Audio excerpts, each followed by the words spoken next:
After you've read the textbook, I would like for us to challenge the narrative that the textbook offers. And first, I'd like to begin by us thinking about the term and definition of the Middle Age. Why is this period a rather long period if you look at the exact beginning and end? Why is that definition referring to a middle period as opposed to what comes after, which is named Renaissance, the rebirth, and what comes before, the ancient world? Now, it's important to know that the term Middle Ages was actually coined much later in the 16th century. And this meant that in the 16th century, that is the 1500s, Europeans thought of this period as the Dark Ages. That is, and I quote, a single unfortunate, barbaric, and ignorant period. As you can see on slide 1, the Middle Ages ranges from 600 to approximately 1400. We call the early period from 600 to 1100, the high Middle Ages from 1100 to 1300, and later 1300 to 1400. And you can see how, in fact, the early Middle Ages is the longest period of the three. So, in fact, it tells you that those who coined the term Middle Ages, looking back at that period, thought that nothing much had happened between 600 and 1100. Now, we can see that this categorization of this early period is in fact predicated upon the forgetting of an important development, that is the emergence and flourishing of Al-Andalus, or Islamic Spain. Even though Al-Andalus was short-lived, never fully an empire, it had a profound cultural and intellectual legacy. And what we see is that this particular Christian chronology erases how Islam actually contributed to the making of Europe in direct and indirect ways. So to illustrate this, I want to begin with one anecdote. In 1064, Normans who came from the northwest coastline of what is now France, alongside Aquitaine, the region north of the Pyrenees Mountains, crossed the Pyrenees into the region called Aragon. By this time, Al-Andalus was no longer unified Islamic land, but a collection of Muslim kingdoms called taifas. So the Normans laid siege to a city called Barbastros, a prosperous and thriving trade center on a busy crossroads that led to Saragossa, the large and powerful taifa that dominated the area, as Maria Menokal wrote. And finally, after a long summer, the city capitulated. And what happens next tells you something of the ways Latin Christendom and Islamic Spain would cross-pollinate, according to the author, Maria Menokal. First of all, according to her, Christian Normans who were the conquerors, and I quote, went native.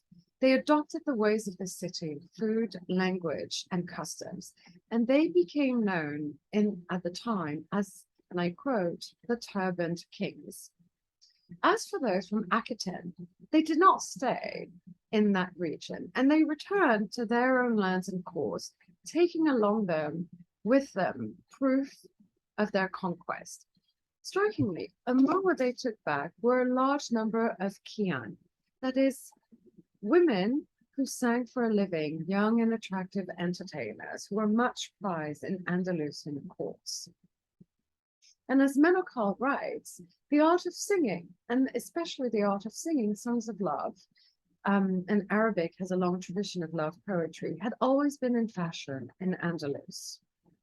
The Kian were then brought back to the aristocratic courts and inspired the troubadour tradition that later became the hallmark of 12th century medieval Europe. Now, I will post some music to illustrate this. So I want us to think about how, in the same period, while the Byzantine Empire expanded after 1850 and experienced literary and artistic revival, and the Christian West had to remake itself and began doing so under the leadership of Charlemagne, which you read about, a new power emerged, a flourishing cultural and political power. And this started when a young Umayyad ruler in exile, Abd al-Rahman, traveled to Iberia, the Hispanic peninsula we now know as Spain. Now remember that Islam was now only a century old. Muhammad had died in 632.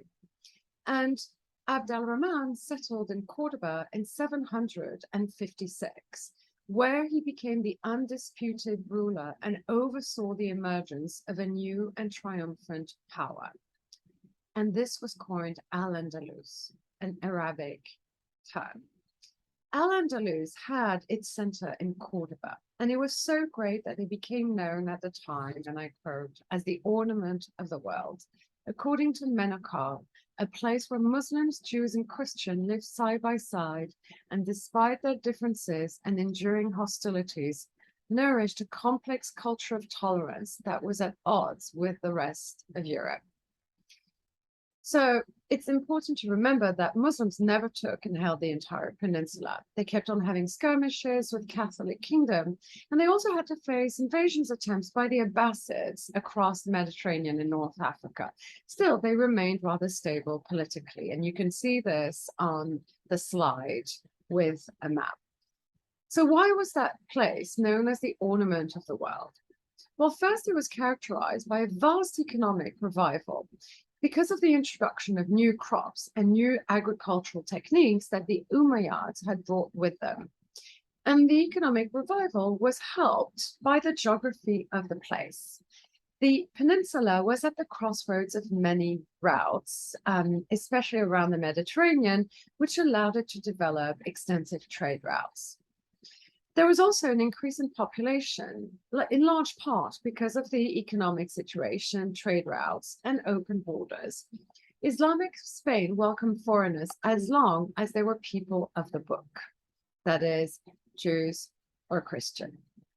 There was also the emergence of cosmopolitan cities and extensive urbanization, and in that sense, Andalus echoed the Roman Empire. Cordoba had a population of 500,000, and in fact, eventually overtook Constantinople as the largest and most prosperous European city at the time. And last, there was a cultural flourishing. Because of the Muslim tradition of reverence for knowledge, the word, and poetry, this was especially valued in Islamic culture. The Cordoba Library held 400,000 volumes. It was the largest library in the world at the time. In contrast, at the same time in the early 10th century, the largest library in Western Europe only held 400 manuscripts. Now, what made that possible was the fact that literacy, the ability to read and write, was highly valued in Andalusian culture and more widespread than anywhere else. Whereas in Western Europe, it was monks and those in the church who would predominantly know how to read and write. And the caliphs, the rulers, encouraged translation. They translated all of the great works from Greek, Persian, and Indian tradition into Arabic. In fact, they undertook the translation of all of the Greek philosophers, such as Aristotle, who at the time was neither known nor read in Western Europe. So one could say that Cordoba held the world's knowledge. And you can see a photo of this library on your slide. So much so that at the end of the 11th century, a pope will order envoys to go to Cordoba to find translations of the Greek philosopher Aristotle and bring that translation back. So here we can see how Latin Christendom drew from Islamic Spain.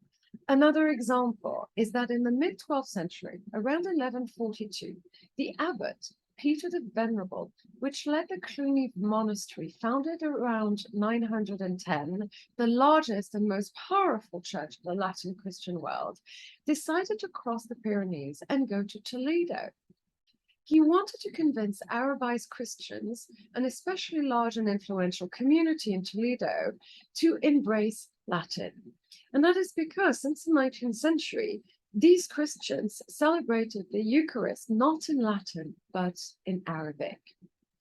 At the same time, and just as importantly, Peter the Venerable was also looking for a translator who would translate the sacred book of the Muslims, the Quran. This was, in fact, the first systematic Christian project to study Islam, an example of what we would call interfaith. He found an Englishman, Robert of Kington, who undertook the work of translation.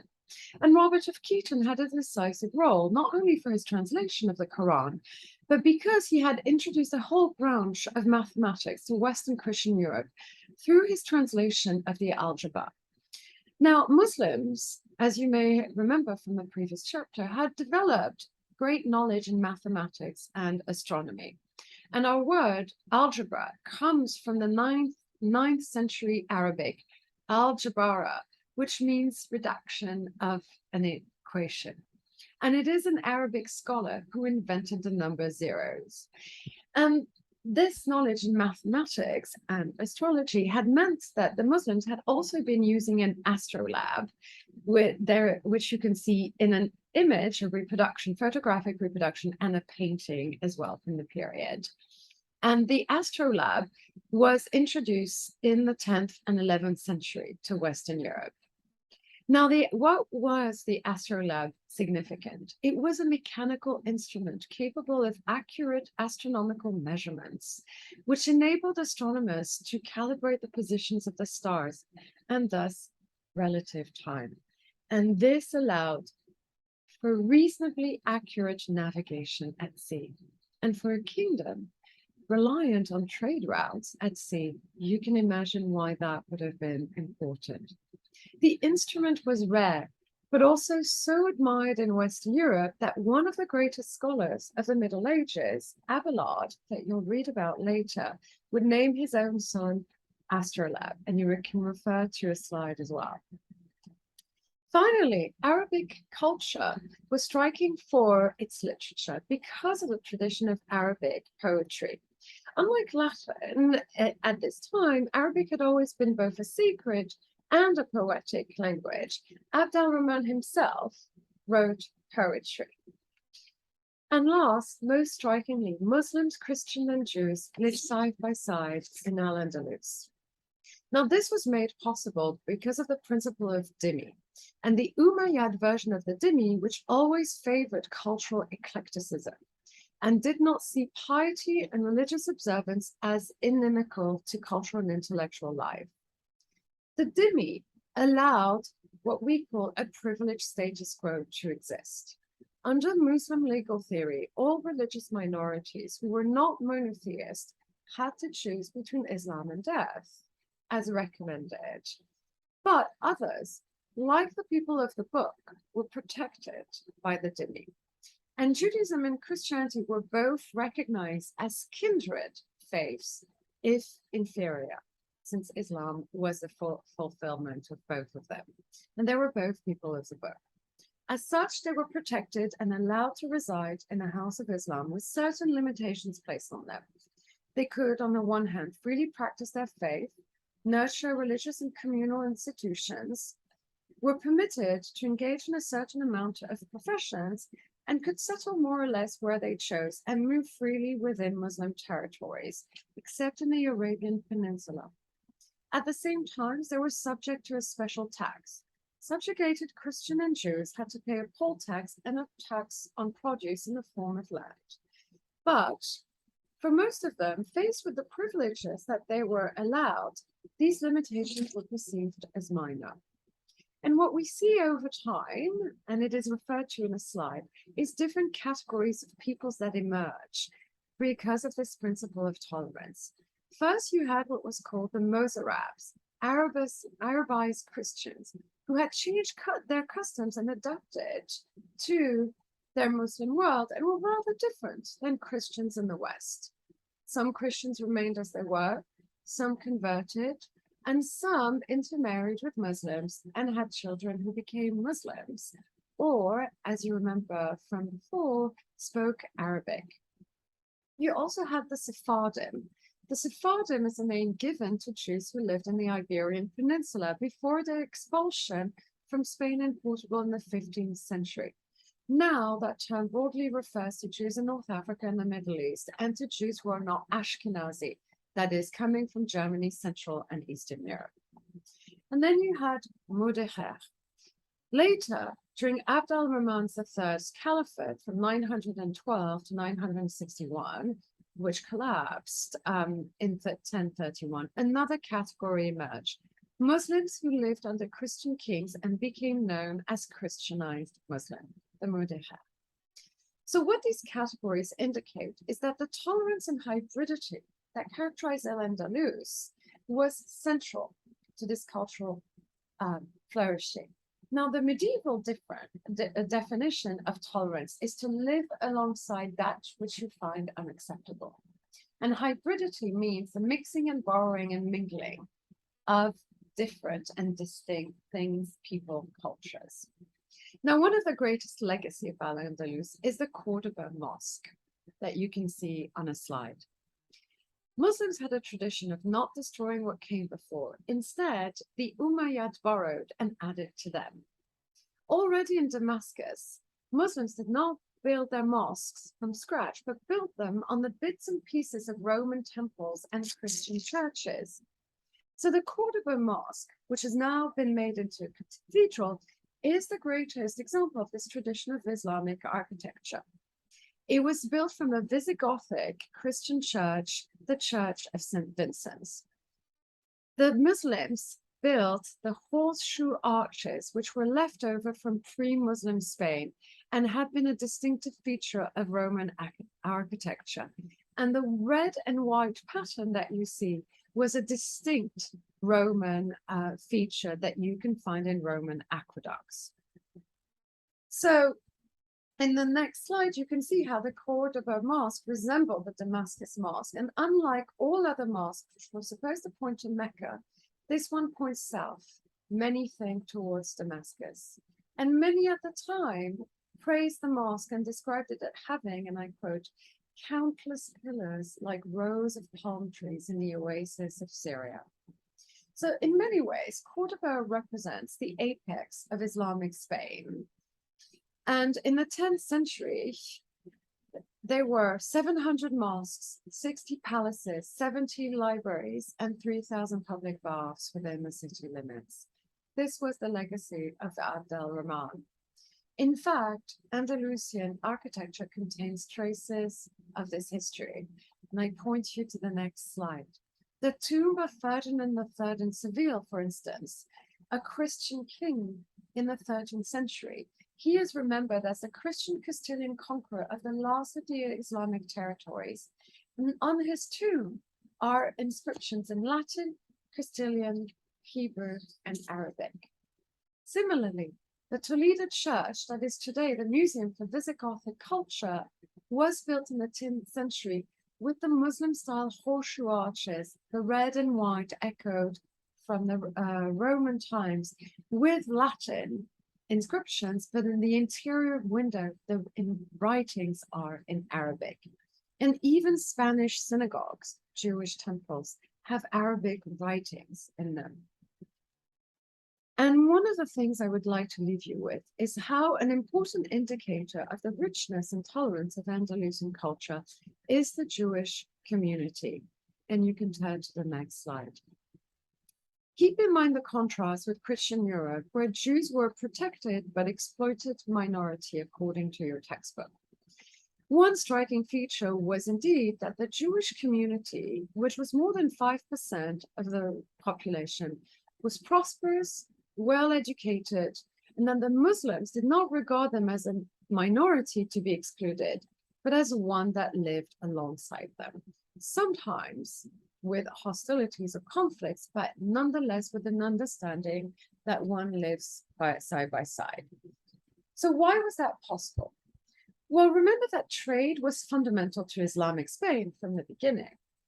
And Sephardic Jews rose as an influential merchant class. Why was that possible? Because Muslims were excluded from European Christian markets, and Christians were barred from Muslim waters. So only Jews could travel as commercial agents in both realms. And this was also facilitated with the long tradition of Jewish multilingualism. Those involved in trade spoke and used Hebrew, Arabic, Persian, Greek, the language of the Franks, local Andalusian languages. And that had been fostered because, if you remember, the Jewish community was always a community under foreign rule. In fact, the community of Jews in Granada was such a large one that the 10th historian Ahmed Ahrazi called it the Granada of the Jews.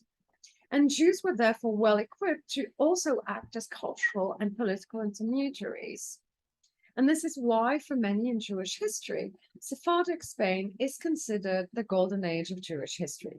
Now, of course, this is always more complicated. And again, this is a definition that was made retrospectively much later when Jews themselves suffering persecution and pogroms were looking to a time when they were actually not persecuted.